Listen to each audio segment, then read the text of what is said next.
So good morning po. My report is about the importance and scope of this course, methods of research. So let us have first the lesson overview. So this morning we will tackle about the definition of research and the methods of research, its importance, and we will also have its scope. Under that, we have the characteristic, purposes, and types of research. Okay, so first, let us examine these different scenic places here in our country. We have this famous perfect cone shape in Albay, the Mayon volcano. This one is the Luneta Park. This one is from Tagaytay, that famous Taal Lake and Taal volcano. We have also the Banawi Rice Terraces and the white sand of Boracay. And this one is, I think this is the most famous na pinapuntahan talaga ng lahat. This is Siargao. Okay. Among these photos are different scenic places in our country. Which of these places interest you the most and why? What is research? So I have here some definition of research.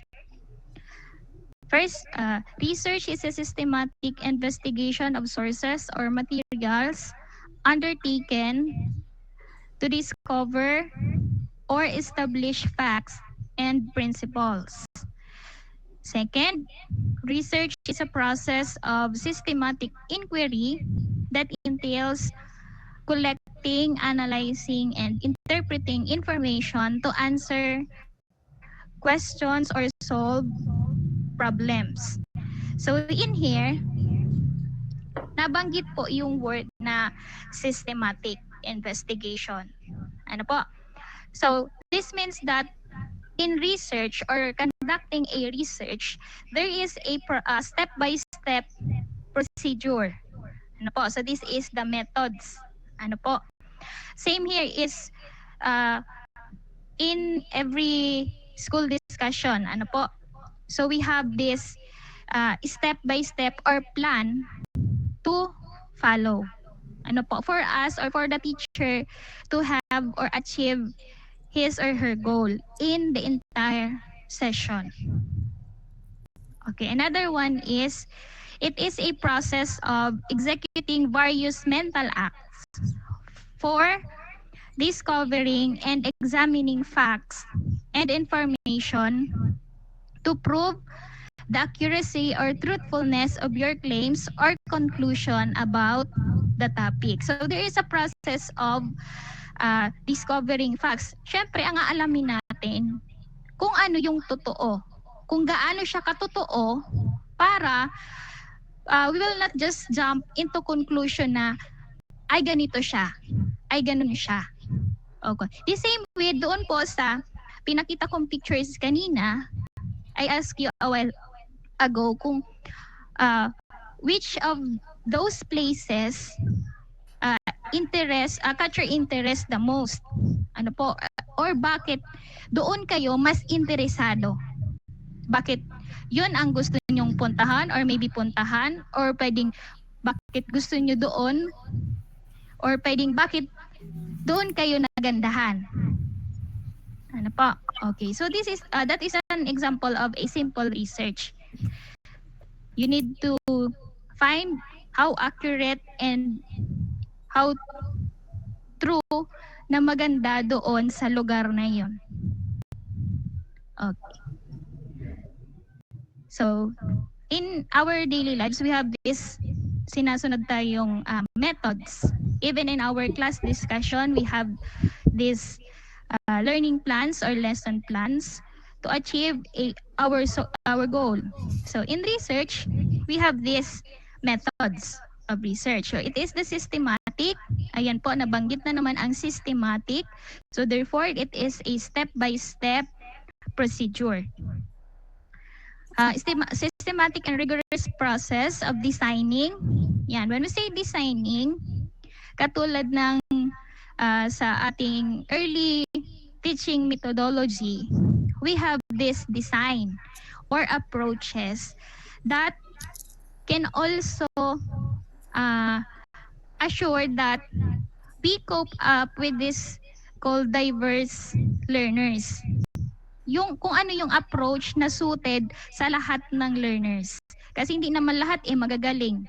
Hindi naman lahat inclined doon sa subject na itinuturo natin. Ano po? So we have this design.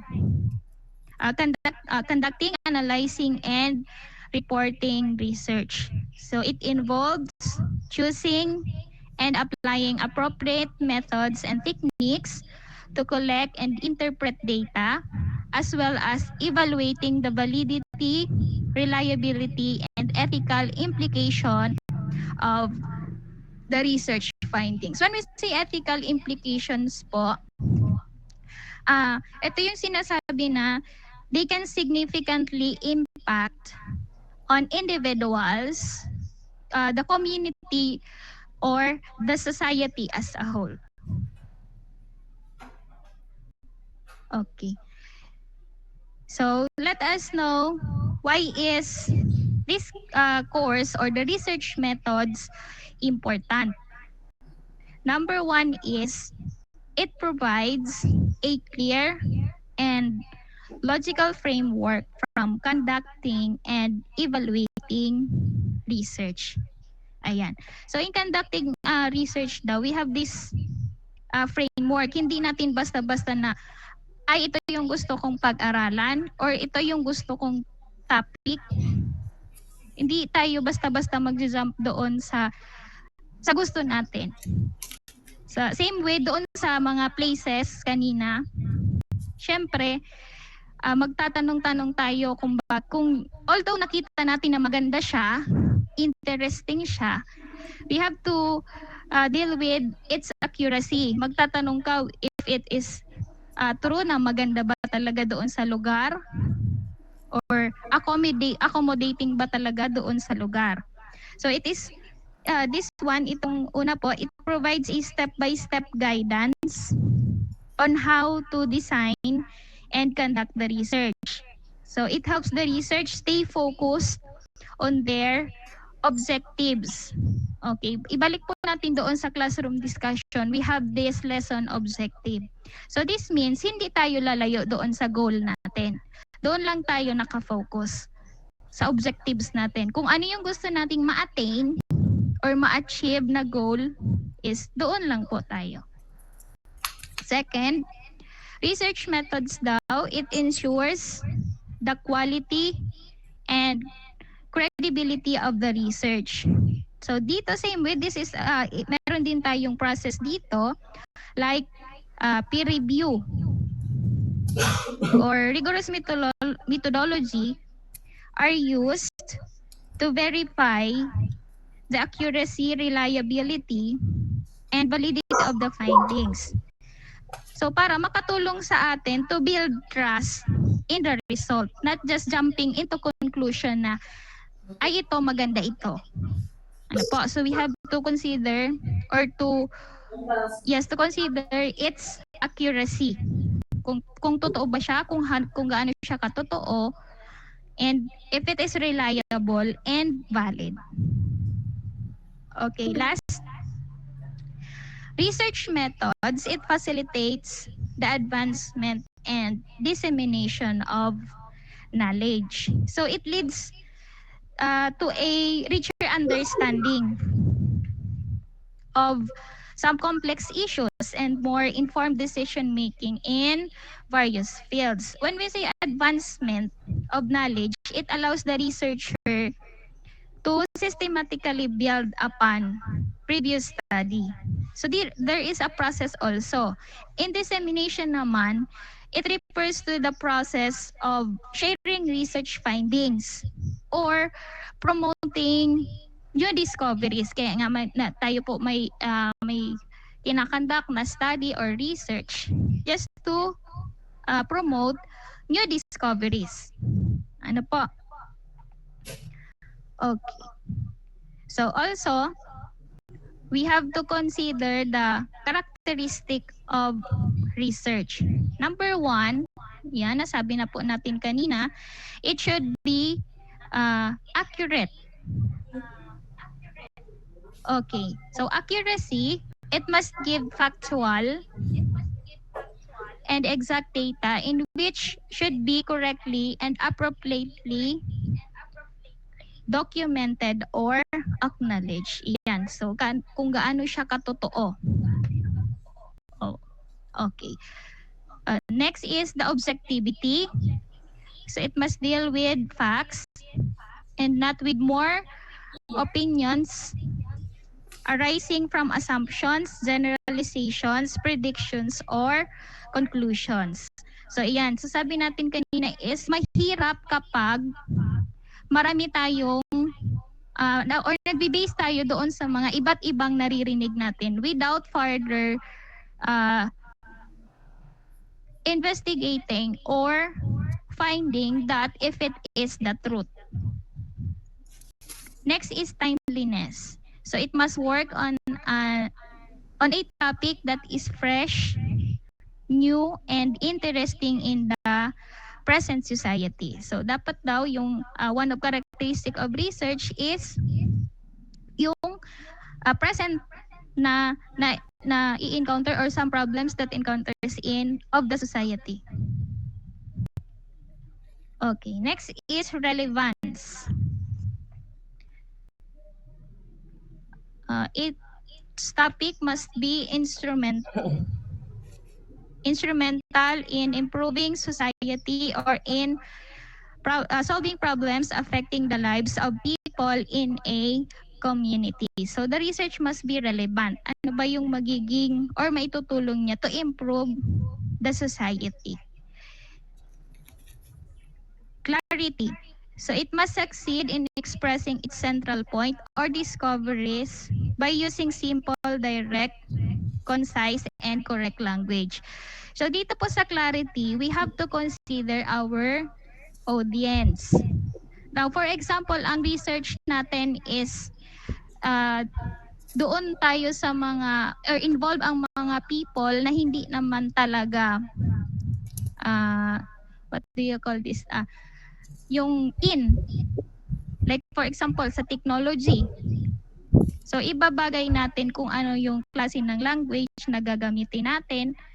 Hindi naman pwede siguro na ganun ang audience natin or respondents natin tapos English ang gamit nating language. Just to be clarify, so we use this kung anong suited sa kanila. Okay, systematic, ayan po nabanggit na natin kanina, so there is a process in an orderly manner.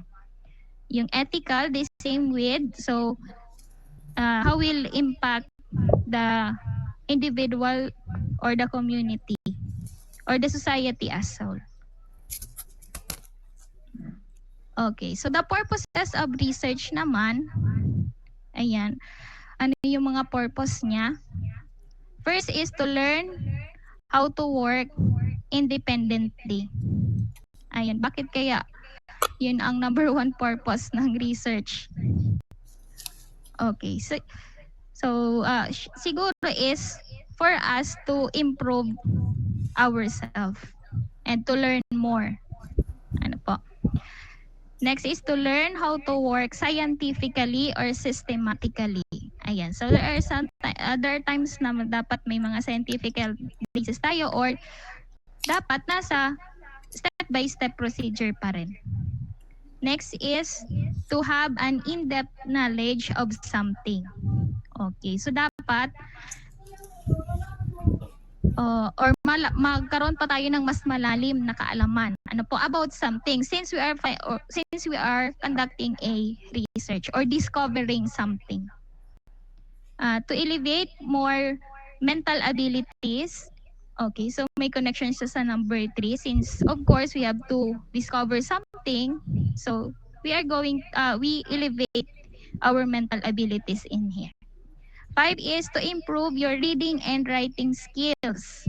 So, This is one of the purpose for us also to sometimes we have some unfamiliar words or terms that we will discover in this field. Ano po? So this will also improve our reading and writing skills.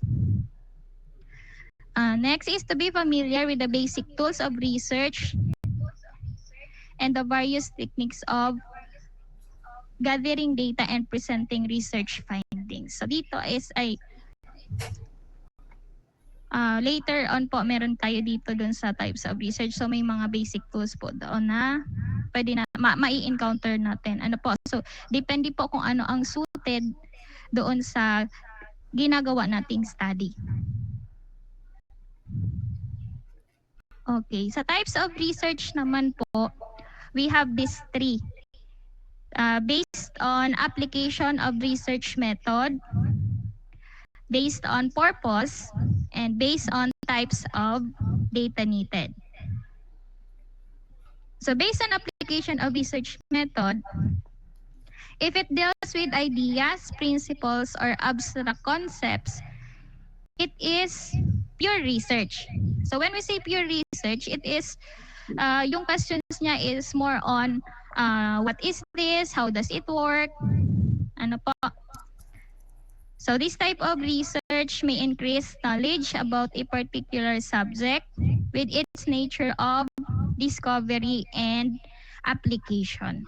So for example, in mathematics, investigating new mathematical concepts or theories such as the properties of prime numbers. So it is, your questions can be, what are the prime numbers?